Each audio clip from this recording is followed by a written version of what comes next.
Benkoelen. In Benkoelen, on a low hill near the sea, still stands Fort Marlborough, which was built by the English between 1714 and 1720 after they had left Fort St. George for reasons of health. The building is not beautiful. The building is not beautiful. Indeed, what fort is beautiful, but it is a solid construction and will resist for centuries of the truth of time. Properly speaking, it is only imposing and tragic. Imposing as a symbol of the enormous courage and spirit of enterprise of the English people, and tragic on account of its great loneliness on this distant and desolate shore, which lies white, gleaming under the merciless sun. In one of the corner towers, there is a steel gun overlooking the endless Indian Ocean that extends from here to the polar ice.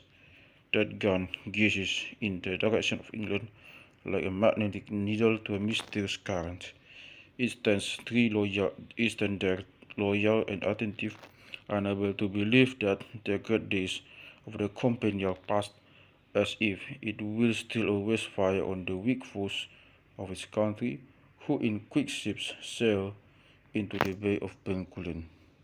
Sometimes one hears its boom and tike, then it spits flashes of great fire out of its bronze muzzle, then it braces against the growls of the brass. O English, O England, how loyally the gun of Fort Marlborough looks after you, how many of your sons slumber under its shadow forever. There are still some tombstones which record their names.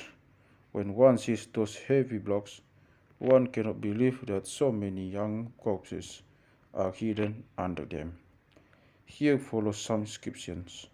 Here lies intact but the body of Captain James Cunning. He departed this life February year 1737 AO at it is 36. Here lies intact the body of Henry Stirling, late of Council Fort Marlborough on this coast. He was named son of James Stirling of Kirkesk and the Honourable Mrs. Mary Stuart of the Kingdom of Scotland, and departed this life on the first day of April 1744, aged 25 years. George Shaw, son of Mr. Thomas Shaw of London merchant, after he served the RT Horn Company as factor in Fort St. George for some time, came over in the year 1699, second of this place, in which station he continued until he was removed by death, April 25th, 1704, at 28. All three were then young men. So came here Our Lady on his 23rd year and remained 5 years long on this comfortless, lonely outpost.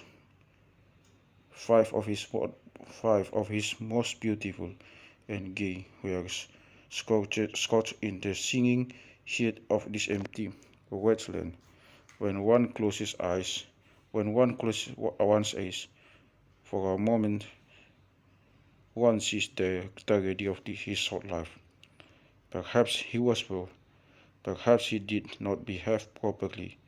His father then said, "Go to the Indies, then the gods grows on the trees." Young George danced and exulted and was invited by all his comrades. On a shining summer morning, he boarded a sailing vessel and sailed down the Thames. His mother and his sweetheart waved to him with tears in their eyes. Full of illusions, he arrived at Benkoelen and became clerk at Fort St. George. At first days were quiet nights, but then came a night in which he felt lonely. Then many of such nights followed. Moths and butterflies were playing around the candelabrum, and the heart of the young knight of fortune grew heavy. His thoughts flew out to merry old land, but whenever he looked out to sea, he felt nothing but the warm, moist night wind on his face. One day, he was no more alone. A nice brown girl did his cooking, mended his clothes, and stroked his fair hair. And suddenly one night, death came and carried away the young Englishman. Over his lonely grave crashed a salvo and unraveled a faded Union Jack. There is yet another inscription which is still more touching. Here are deposited the remains of Charles Murray X, assistant to the resident of Fort Marlborough. His bravery arrested the sanguinary progress of the band of assassins on the night of 27 December 1807, when Thomas Esker, resident of Benkoelen and representative of the government, fell by the misguided fury. His human care preserved the life of the widow of his friend, wounded in continued effort to shield her husband from the daggers of the assassins. Disease induced by anxious and unceasing exactions in the zealous discharge of his public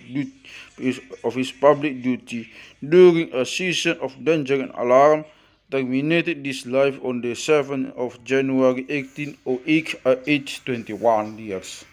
In memory of their brave and human conduct in public service, the Right Honorable Lord Minto, Governor in Council, ordered this monument to be erected. Here slumbers, then announced he of 21 years, perhaps one of those empire builders who have written England's name in the stars, a name which never will pass away as long as greatness exists in the world. The young men bodies of these paladins lie scattered, forlorn and forgotten in all parts of the world. Let them sleep. Their lives were not easy. Resident Park was murdered while he was lying ill in bed. His gravestone lies in the fort. The rare and estimate qualities, the pure and mild virtues which in private life adorn the individual are recorded in the affections of the afflicted friends who have survived him. The hill on which his house stood is called Mount Felix. The finest man who ever lived in Benkoelen and who was overwhelmed here by much sorrow was Thomas Stamford Raffles. He was born in Jamaica in 1781. His father was captain of a merchant vessel trading between London and the West Indies. After having at a boarding school for 2 years, the sole education he ever enjoyed, young Raffles became clerk in the East India House in London. He received only a small salary and was always in difficult circumstances. Yet he succeeded in learning the French language and in acquiring some knowledge of natural history. He read also everything he could lay his hands on. This was, however, in stolen moments, either before the office hours in the morning or after them in the evening, and I shall never forget the mortification I felt when the penury of my family was induced by my mother to complain of my extravagances burning candle in my room. These were difficult years. No wonder that the feeble boy sometimes overworked himself.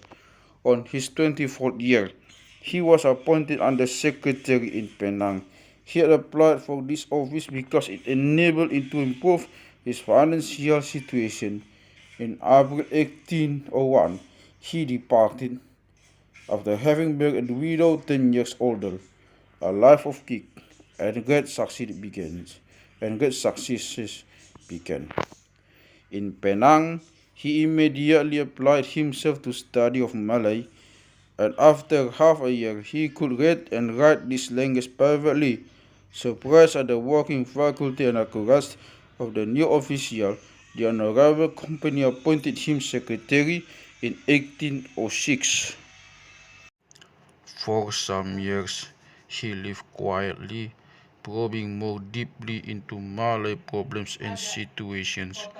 From all sides, he collected information on the morals and customs of the people, on the religion, the plants, the animals, the geography, etc. His simple ways and kindness enabled him to learn from the modes of the Malays themselves many particulars. She understood the character excellently, and it is striking to hear the very Christian men say, I respect the religions of every persuasion, and am sorry that my experience draws from me a wish that Christians did as much justice to their Redeemer or Mahometans do to their prophet.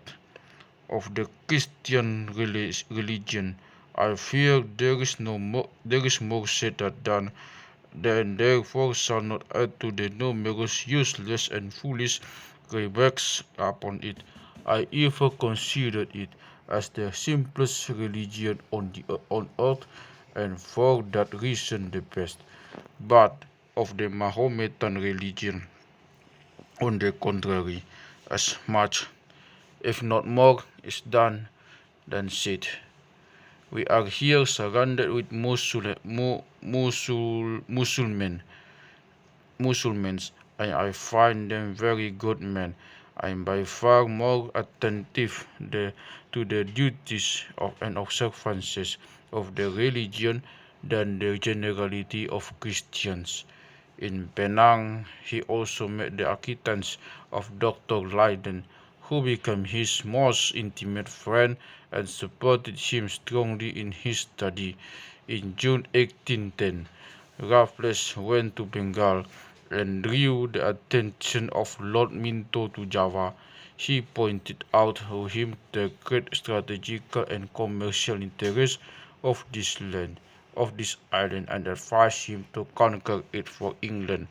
On the mention of Java, his lordship cast a look of such scrutiny and anticipation and kindness upon me that I shall never forget. Seldom a governor even accepted from so young an official such bold advice. Minto immediately approved and appointed Raffles agent to the Malay states. So he removed to Malacca and began with various industry to prepare the enterprise. Of course, many competent authorities, beginning with the admiral, declared his ship impracticable. At all times, mediocre specialists have thwarted genial dilettantes, but nothing speaks so much for Raffles' greatness as his blind self-confidence in these critical months. Large provisions of victuals, horses, and guns were imported from India. Their destination was their destination was, however, kept a strict secret. From this time, we possess a fine description of Raffles by his secretary Abdullah. He loved most to sit in quietude when he did nothing else but write or read. But it was his usage when he was either studying or speaking that he would see no one till he had finished. He had a time set apart for each duty, nor would he mingle one with another. Further, in the evenings after tea, he would take ink, pen, and paper after the candles had been lighted, reclining with closed eyes, in a manner that I often took to be sleep, but in an instant he would be up and write for a while till he went to recline again. Thus would he pass the night till 12 or 1 before he retired to sleep. Outdoors, the full moon will have stood above the cocos palms, and the rusting of the waves in the dark bay of Malacca will have lulled asleep the weary man. Sleep well, Raffles. Tonight you are still unknown, but tomorrow you will sail to the southeast, where fame and honor awaits you on the other side of the equator, where the rays of the moon are falling no longer on the water, and where glamorous and sorrow are inseparable. In May 1811, Lord Minto came personally to Malacca, and on 3rd August the whole fleet lay before Batavia. Without much fighting, Java fell into hands of the English. Minto returned to Bengal and appointed Raffles lieutenant governor of the island. Raffles was then 30 years old, the youngest ruler even to govern Java. We need not delay over the numerous reorganizations that he introduced in the government in such a short time, still less at the excellent manner in which he collected scientific data from all sides. He went everywhere himself to study personally monuments and curiosities and to get a knowledge of local conditions. He was the first European who ever saw the famous temple of the Borobudur. His war in Java has given him a place of honor in history, but for this honor, destiny made him sacrifice heavily. Some weeks after arrival on the island, his friend Leiden, more indeed than my right hand, died, and 3 years later his wife. Especially the loss of the last, he felt deeply. How often had he found, how often had he found solace in the hours that were beguiled away under the enchanting spell of the one of whom recollection awakens feelings which I cannot suppress. Her death did not stand alone among domestic afflictions, for about the same time he lost in quick succession the children she had borne him. After the fall of Napoleon, Java was returned to the Dutch. In vain did Raffles protest against it. He was appointed lieutenant governor of Benkoelen, but his health was so bad that the doctors advised him to return immediately to Europe. In March, in March 1816, he undertook the homeward voyage as a lonely man, like one that has long since been dead. The charges which General Gillespie had uttered against him in London sat heavily upon him. Lord Minto had also died, the man to whom he was indebted for his political career, the mighty and influential friend who could have protected him so well in London. In St. Helena he encountered Napoleon. In England he wrote in a short time his masterly history of Java. He was knighted and, and was in touch with, his, with all sorts of leading people. Then there even seemed to have been plans to appoint him Governor General of India. He also succeeded in revoking the charge of Gillespie. He visited to old Warren Hastings, a statesman with whom he had many points in common, but both in his career and his character. Alas, the conversation between these two remarkable men has never been recorded.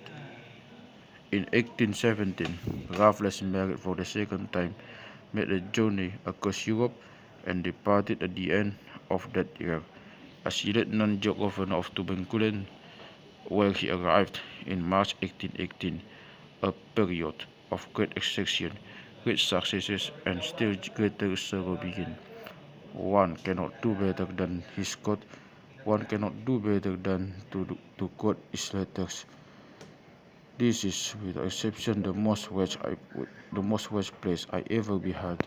I cannot convey to you an adequate idea of the state of ruin and dilapidation which surrounds me. What with natural impediments, bad government, and the awful visitations of Providence which we have recently experienced in repeated earthquakes, we have scarcely a dwelling in which to lay our heads. or were ideal to satisfy the cravings of nature. The roads are impassable.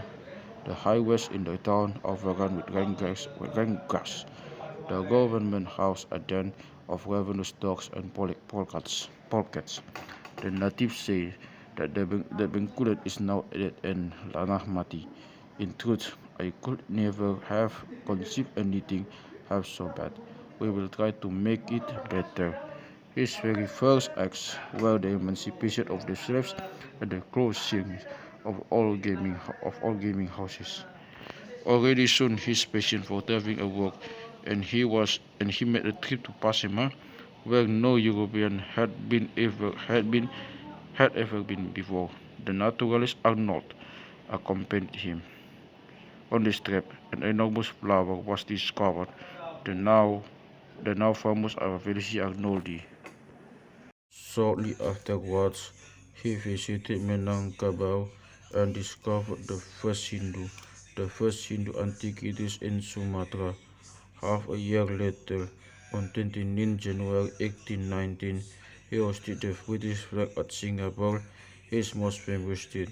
If he had passed away then, he would have died in full glory, and friends and enemies would have acknowledged anonymously his merits. But death is a grace which destiny usually bestows too late upon men. A dark time began for Raffles. In 1820, he annexed Nias and abolished slavery there.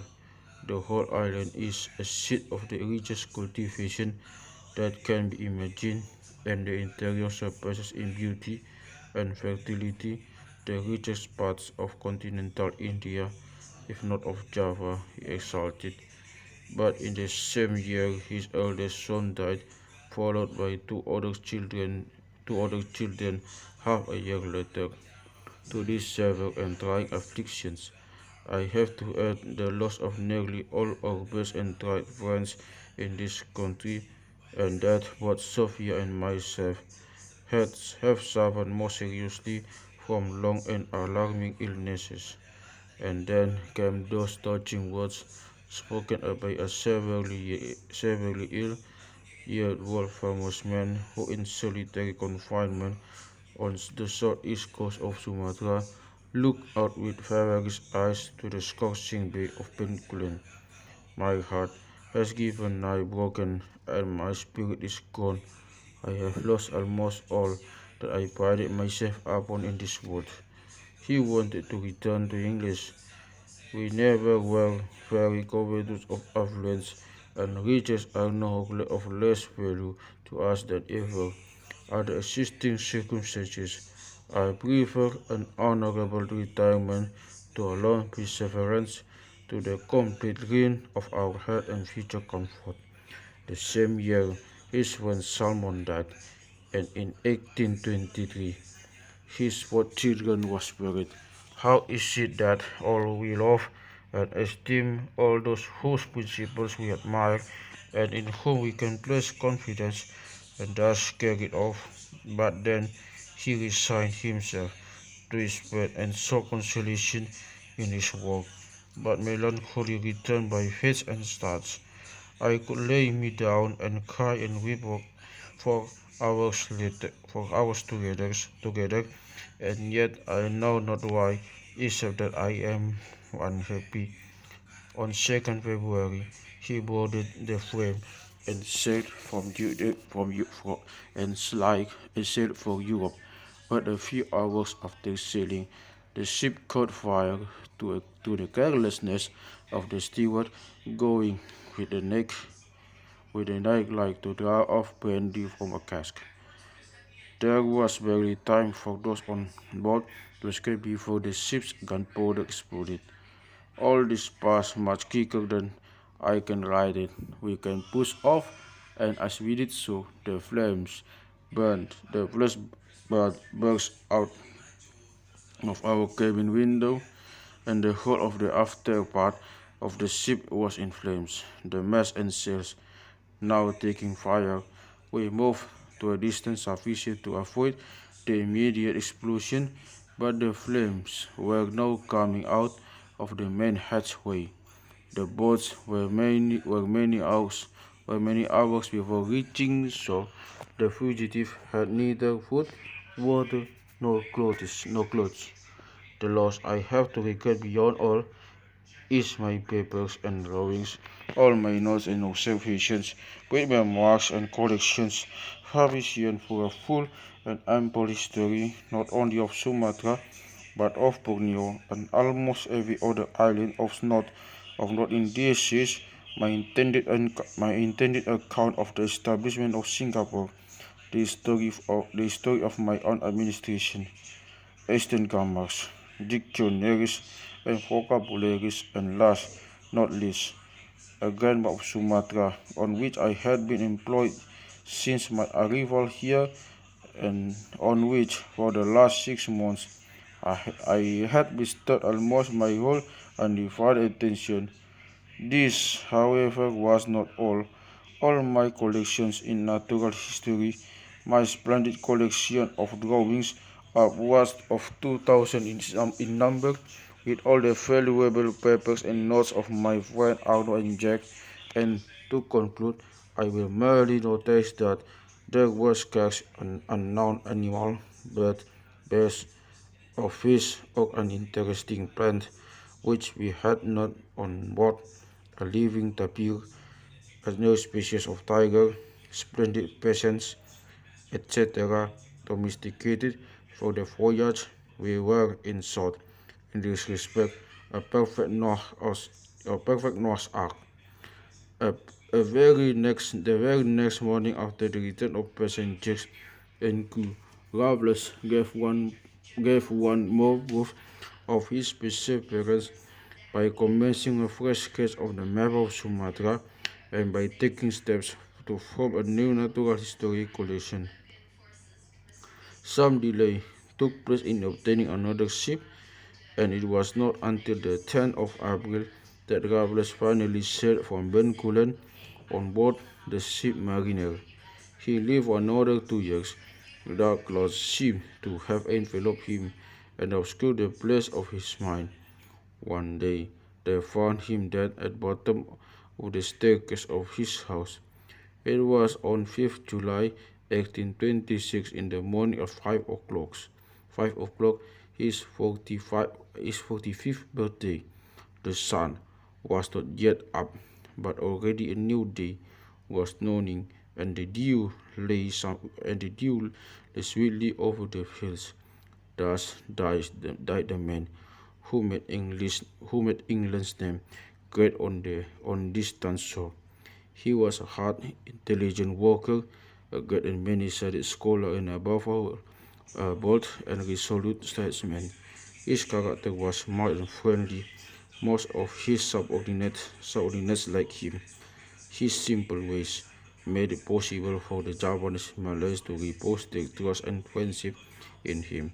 But deep in this kindly disposed man but a hard and obstinate will, which, without pity, would break every resistance. And the same will urge this feeble body on board expeditions to unknown territories. There never been a finer nor a more civilized ruler in Java, Sumatra. He was buried in Hendon Parish Church, but owing to differences with the Kira, a member of slave-owning family, no monument was erected at the time, and the actual site of the grave has not been ascertained. So, so is the will of destiny. The grave the grave of Thomas Diaz, Raffles, Tonku Tambuse, and numerous other unknown heroes lie scattered throughout the world in seas and in forests, on mountains and on distant shores, where the wind and the waves call to each other, or over which the clouds pass, and by over which at night the ancient constellations shed their mysterious light.